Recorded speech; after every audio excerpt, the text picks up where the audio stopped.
Okay, friends, today's topic is quality of work life. Fine. Employee जो है वो more than half जो अपनी लाइफ है वो इंडस्ट्री में एक्सपेंड करता है. तो वो जो इंडस्ट्री कंपनी में काम करते करते अपनी आधी से ज़्यादा ज़िंदगी गुजारता है, वो उसकी लाइफ कैसी होनी चाहिए, किस तरह से वो हाईली क्वालिटेटिव वो लाइफ स्पेंड करे अपनी ऑर्गेनाइजेशन में. That thing we are going to see in this topic. Men's attitude towards his work has undergone a change over the years. In the past, work was worship to them and they performed it honestly. काम उनके लिए पूजा था और वो उसको honestly करते थे. But in modern times, dedication to work is not found in the employees. काम के लिए dedication अभी नहीं दिखता किसी में. It appears that they work only for the wages and escaping from the work has become the order of the day. ठीक है, वो वेजेस के लिए काम करते हैं आजकल के एम्प्लॉयज और हमेशा ज्यादा काम करने से बचते रहते हैं. The difference towards the work may be because of low wages.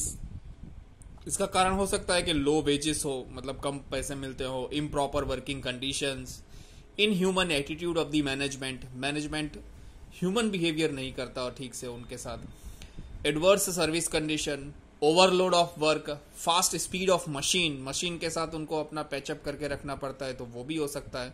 In human attitude of the superiors and the absence of social relations with the other employees. और सोशल रिलेशंस को स्ट्रिक्टली प्रोहिबिट करती है कुछ organisations, यानी कि employ से employ ज्यादा 10 minute से ज्यादा बात नहीं कर सकते, साथ में चाय पीने नहीं जा सकते, ठीक है, कहीं पे ग्रुप बना के नहीं रह सकते. तो ये जो एंटी सोशलिज्म होता है ऑर्गेनाइजेशन के अंदर, वो भी एक प्रॉब्लमेटिक है. Eagerness to work is also very less. Fine.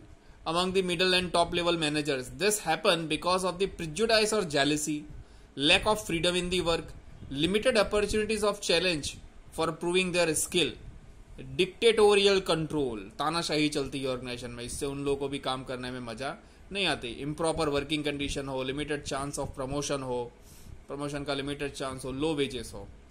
Fine, these are the various reason that employee is not focusing or not fully dedicated towards his work.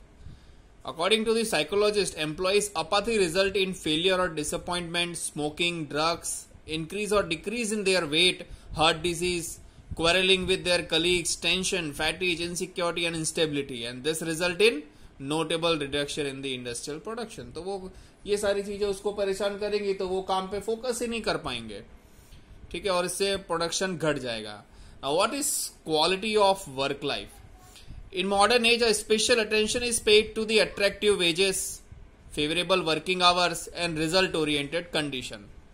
ठीक है, it was in 1970 that an American Research Journal and Press had mentioned the word quality of work life. ठीक है, इसने ये quality work life निकाला था. Quality of work life कुछ नहीं होती अगर वो हैप्पी माइंड में, ठीक है, फुल्ली फोकस्ड और डेडिकेशन के साथ अपना काम कर रहा है, इसका मतलब कि उसकी वर्किंग लाइफ सबसे ज्यादा क्वालिटेटिवली है. फाइन, तो ये कैसे क्वालिटेटिव वर्किंग लाइफ बना सकती है ऑर्गेनाइजेशन, फाइन, वो हमको देखना है.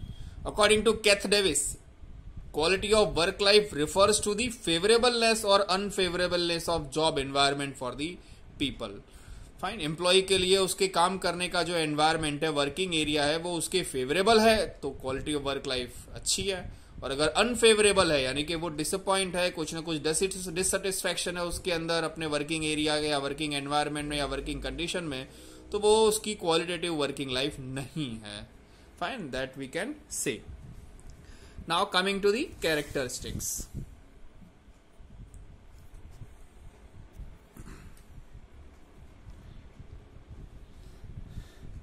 Compensation according to their work, ये सारी चीजें इंक्लूड होती हैं क्वालिटी ऑफ वर्क लाइफ के अंदर. उनको कंपनसेशन उनके काम के हिसाब से मिलना चाहिए. चेंजेस इन दी वर्क के अंदर चेंजेस थोड़े होने चाहिए, वैरायटी होनी चाहिए. टू मेंटेन सेल्फ रिस्पेक्ट, उनकी सेल्फ रिस्पेक्ट मेंटेन रहनी चाहिए. टू प्रमोट डेवलपमेंट, वो हमेशा स्किल्स को डेवलप करते रहे, उनका डेवलपमेंट हो ऑर्गेनाइजेशन के अंदर, ठीक है, मॉनेटरीली भी और फिजिकल भी और स्किलफुल भी. टू प्रोवाइड रिक्वायर्ड फैसिलिटी, उनको सारी फैसिलिटी मिलनी चाहिए basic. To provide proper physical environment, आसपास का एनवायरनमेंट क्लीन एंड हाइजीन होना चाहिए जहां पे वो काम कर रहे हैं. टू डिक्रीज इंडस्ट्रियल फैटीज, इंडस्ट्रियल जो उनको थकावट होती है काम करके वो कम होनी चाहिए. To decrease industrial accident, industrial accidents के लिए भी कंपनी को काफी मेजर्स लेनी चाहिए जिससे वो कम हो. ठीक है, उनका वर्क करने का जो मेथड है वो डेंजरस नहीं होना चाहिए, consider human as an asset, और ऑर्गेनाइजेशन अगर ह्यूमन को, एम्प्लॉयज को एसेट समझती है, ऐसी होनी चाहिए, तब उसकी वर्किंग लाइफ अच्छी हो सकती है, ऐसा कहा जाएगा।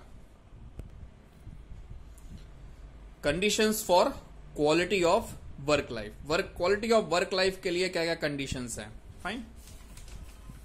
तो पहला तो कुछ तो हमने वैसे ही रिपीट कर लिया, एडिकेट एंड फेयर कंपनसेशन, उसको उसके काम के हिसाब से कंपनसेशन फेयर मिलना चाहिए, ठीक है, सही मिलना चाहिए। There is nothing wrong in giving the adequate wages to the employees, but it is difficult to implement it. The size of the family and their needs differ from worker to worker, hence one man's wages may be adequate to him but inadequate for others. So instead of considering the idea of adequate wage, the concept of fair wages is considered. According to the minimum wage committee, fair wages are higher than the minimum wage but lower wage than the one necessary for the modern life.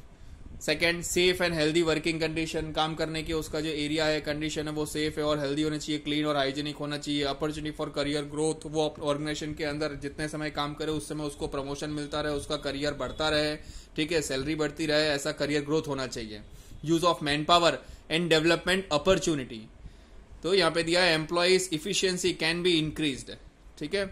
Large number of employees have come to accept result-oriented goals. Employees' efficiency can be increased if they are encouraged to participate in planning their activities and if they are granted necessary freedom to perform. अगर उनको पूरी आजादी दी जाए उनका काम खुद करने की, प्लान करने की, एग्जीक्यूट करने की, this constitutes a vital part of quality of work life. तो वो काफी फ्री हो जाएंगे काम करने के लिए। Quality of work and family life. They believe that an employee is a dynamic means of production. Fine, is given special importance in the concept of quality of work in order to avoid any adverse effect on his family and social life. Special care is taken to harmonize his work and the family life by determining working hours. तो उसकी family और work life को वो balance कर सके, ऐसा उसका working hours होना चाहिए, उसके ओवर टाइम कंडीशंस होने चाहिए, ट्रांसफर भी उसका होना चाहिए कन्वीनियंट प्लेस में, ठीक है, उसकी ट्रैवलिंग भी एट ए कन्वीनियंट होनी चाहिए, फाइन, और टाइम टू टाइम उसको लीव भी मिलनी चाहिए, तो इससे वो फैमिली और वर्किंग लाइफ में बैलेंस कर सकता है। Social integration in the work force, आपके एम्प्लॉय एक दूसरे के साथ सोशल इंटीग्रेट भी कर सके, एक दूसरे से मिल सके, बातचीत कर सके, हालचाल ले सके, चाय पी सके, साथ में एंजॉय कर सके, ऐसा भी कुछ ब्रेक या माहौल होना चाहिए, ठीक है। डिक्टेटरशिप, तानाशाही नहीं चलनी चाहिए। कॉन्स्टेंटली मॉनिटरिंग नहीं होनी चाहिए एम्प्लॉय की ऑर्गेनाइजेशन में, वरना उनके मन में नेगेटिव फीलिंग आ जाएगी। Friendship and fraternity among employees leads to cooperation and harmony among them. Managers should endeavor to bring about fraternity among them by supporting the primary group of workers and by interpersonal transparency through an awareness about the caste and education. एक दूसरे के साथ employ बात करेंगे, अच्छे से रहेंगे तो ऑलरेडी गोल अचीवमेंट प्रोसेस इजी हो जाएगी, एक दूसरे का कॉपरेशन पाना एकदम इजी हो जाएगा। Managers personal prejudice should not be allowed to come in the way, ठीक है, मैनेजर का खुद का जो प्रिजुडाइस है, पूर्वग्रह, ठीक है, धारणा, मान्यता, वो इसके अंदर नहीं आनी चाहिए। Social relevance at work, employees confidence and morale gets boosted if they are made aware of the fact that what they are doing is very useful to the society. Employee को ये रियलाइज करना बहुत ही जरूरी है कि वो जो काम कर रहा है उसका सोसाइटी में इंपॉर्टेंस क्या है, वो कैसे सोसाइटी को हेल्प कर रहा है, फाइन, तो वो अपने काम को सीरियसली लेगा, फाइन। कॉन्स्टिट्यूशनलाइजेशन इन दी ऑर्गेनाइजेशन के अंदर कॉन्स्टिट्यूशनलाइज होना चाहिए, यानी कि हर एक एम्प्लॉय को इक्वली ट्रीट करना, फ्रीडम ऑफ एक्सप्रेशन होना, उसको बात कहने का मौका देना, एक्सप्लेनेशन वो कर पाए कोई भी प्रॉब्लम का, ठीक है, कॉम्प्रोमाइज करने की भी अपॉर्चुनिटी होनी चाहिए। तो सारी चीजें जो कॉन्स्टिट्यूशन में एक इंडियन सिटीजन को प्रोवाइड होती है वो ऑर्गेनाइजेशन में हर एक एम्प्लॉय के लिए भी इम्पोज होती है, ठीक है।